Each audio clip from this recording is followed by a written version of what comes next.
Saudari-saudaraku terkasih dalam Tuhan Yesus Kristus, selamat pagi dan berkah dalam. Kita bertemu kembali dalam renungan harian Rabu 5 Februari 2025. Hari ini kita peringati Santa Agatha, perawan dan martir yang lahir di Pulau Sisilia pertengahan abad ketiga, masih dalam suasana penganiayaan bagi murid-murid Kristus. Tidak ada yang mengerti dengan persis kisahnya, namun dari tradisi turun-temurun riwayat itu sebagai berikut. Agatha adalah seorang putri bangsawan yang kaya, yang berkuasa di Catania, Sisilia. Ia menjadi murid Kristus dan telah berikrar untuk mempersembahkan hidupnya kepada Allah.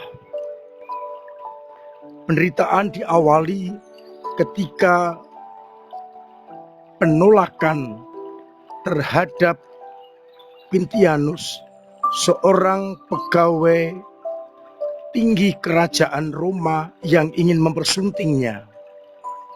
Namun ia menolak karena ia telah berjanji untuk hidup suci di hadapan Tuhan. Maka akhirnya ia ditangkap, dipenjara, dan dimaksudkan untuk mencemari kesuciannya. Namun semua usahanya sia-sia. Dan dengan bantuan rahmat Allah, Tuhan tetap menunjukkan kepada Agatha sebagai seorang perawan. Ia dilindungi oleh Allah. Maka Quintianus semakin berang dan terus menyiksa Agatha hingga mati. Akhirnya Agatha meninggal dengan menerima 2 mahkota, perawan dan martir. Kita bersyukur atas orang kudus ini dan mohon rahmat Tuhan agar kita pun dimampukan bertahan dalam iman sekalipun banyak tantangan dan kesulitan. Bacaan pertama surat kepada orang Ibrani mengajar kepada kita bahwa Tuhan menghajar orang-orang yang dikasihinya dengan maksud agar tahan uji, agar setia, agar tetap mengindahkan Tuhan. Dan kebanyakan mereka yang dihajar berkenan kepada Tuhan dan tetap hidup. Sedangkan pada Injil Markus bab 6 ayat 1-6 dikisahkan bagaimana Yesus menubuatkan seorang nabi dihormati di mana-mana, namun tidak di rumahnya sendiri. Karena ketika Yesus bernubuat, mengajar di kotanya, orang-orang bertanya, dari manakah diperolehnya semuanya itu? Hikmat apa pula yang diberikan kepadanya? Dan mukjizat yang demikian bagaimana bila diadakan oleh tangannya? Bukankah ini tukang kayu, anak Maria? Maka Yesus merasa heran atas kedegilan hati mereka. Maka ia tidak mengadakan satu mukjizat pun di sana, kecuali menyembuhkan beberapa orang sakit. Saudara-saudaraku terkasih dalam Kristus, surat kepada orang Ibrani menegaskan dengan penghajaran seperti api yang emas yang ditempa dalam api semakin murni semakin bagus. Demikian pula orang-orang yang dihajar Tuhan ditempa agar tetap setia. Maka kalau kita menghadapi tantangan karena kita murid Kristus, kita anggap itu sebagai hajaran dari Allah agar kita tidak takut bila menghadapi tantangan yang lebih besar. Hajaran Allah menghasilkan buah-buah yang kuat. Maka kita terima hajaran Allah untuk memperkuat iman kita.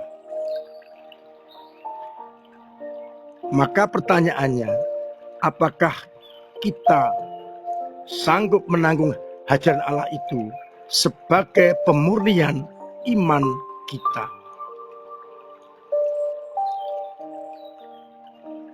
Orang-orang yang mengerti, sebangsa Yesus, sekampung Yesus, mengerti, melihat, mengalami apa yang dibuat Yesus, dan mereka pun mengagumi, namun tidak sampai pada pengalaman iman, bahkan mempertanyakan dari mana diperolehnya semuanya itu.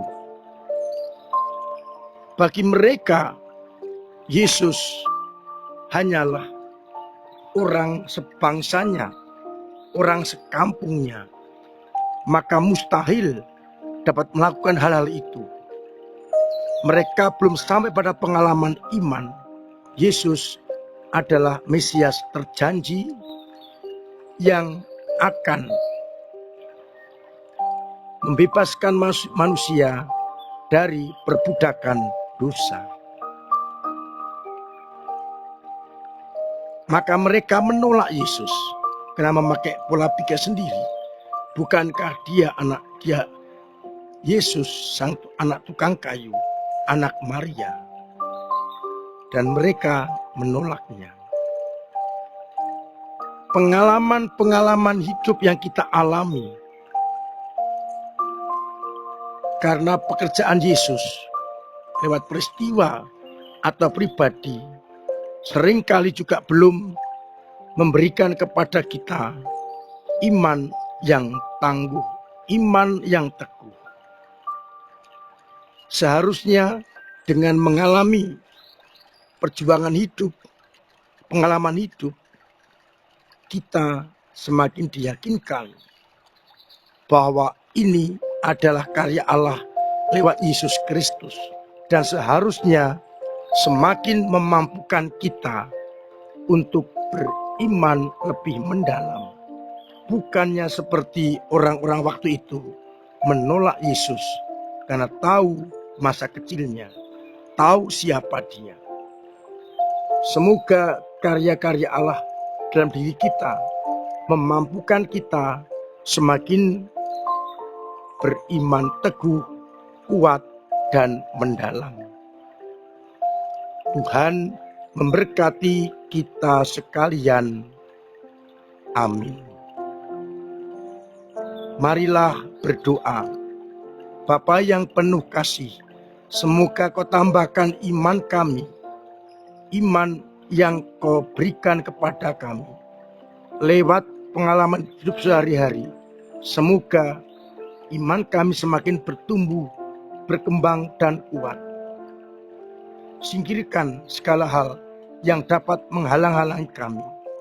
Dan semoga salib yang kami hadapi semakin mempertajam iman kami.